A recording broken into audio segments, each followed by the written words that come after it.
We don't mean that he was mailed to him in a letter or something like that, Yeah. but he was from them. But his message to them was to worship God alone without any partners. This is the message that came with all the prophets. Now, these people of Nineveh, which is, by the way, in Iraq, Yeah. they did not listen. They refused. Nobody accepted his message. Yeah. So he left. Now, when he's out in the water, he went out in the sea. The storm came up.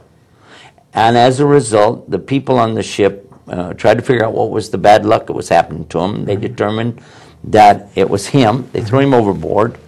And he told them to throw him over anyway. They threw him overboard. And when he hit the water, this whale swallowed him and took him down. Now, everybody knows the story of Jonah and the whale.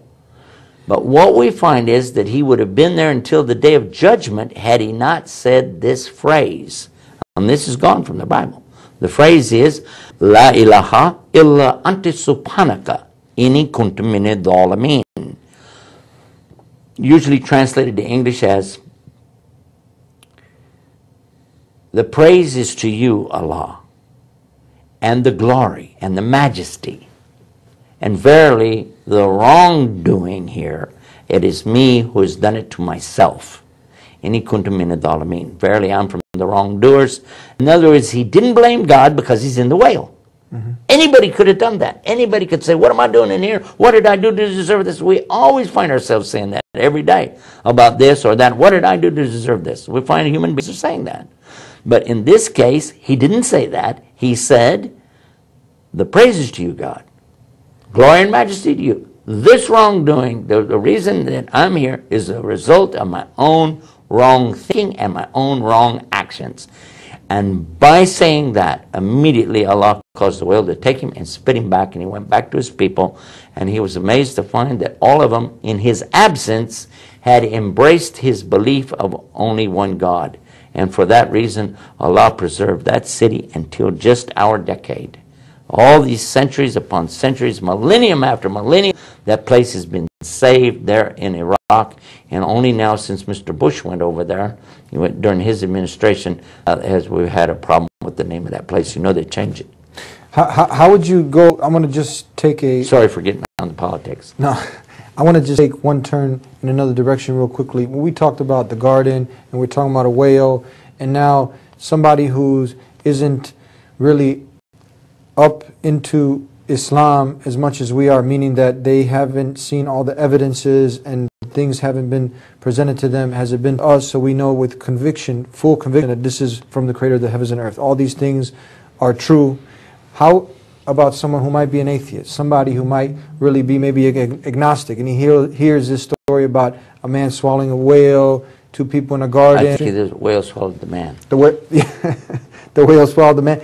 How would you just, if you want to rationalize a little bit, using some logic, how would you get this person to, understand this a little better? Well, our topic overall is about prophets. Yeah. So the special people that we used in the first program, the prophets are those who have this inspiration coming from God to call people to the worship of one God. Yeah. Now, a person may have it inside of themselves naturally, but it doesn't mean they're a prophet.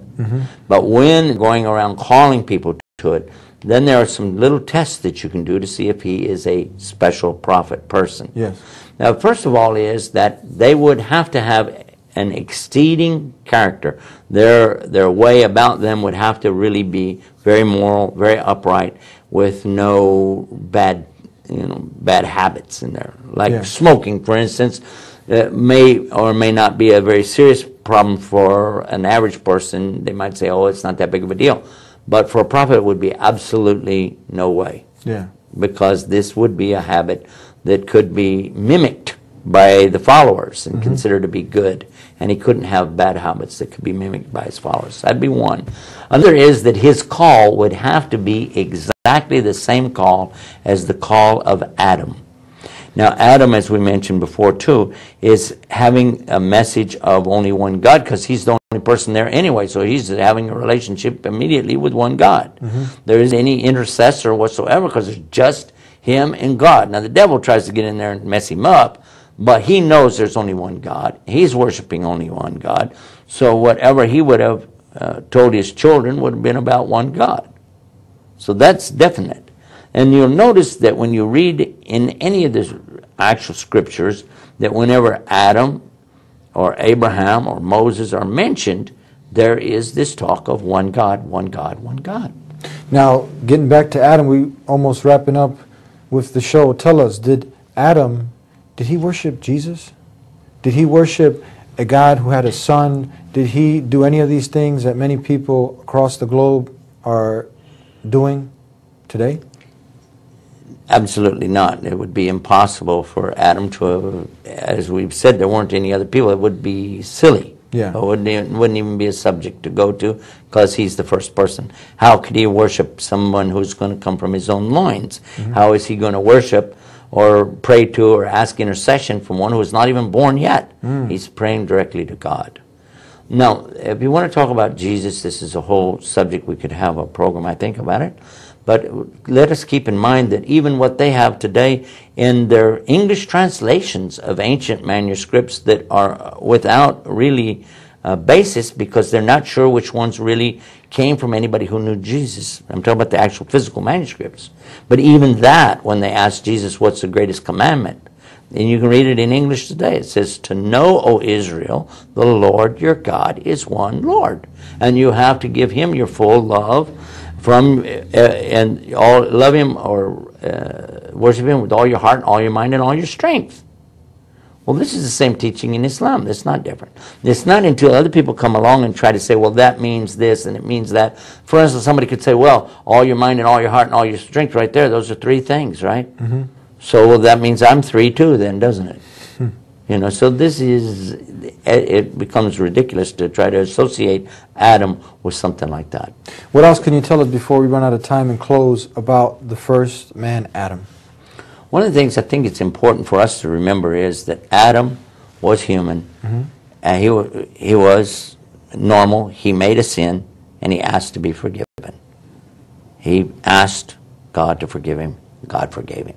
And there is no sin being passed on from Adam 2 generations afterwards. Islam clearly says that's not true, that every child is born innocent, and no matter what the religion of the parents are, if the child dies, they go to paradise.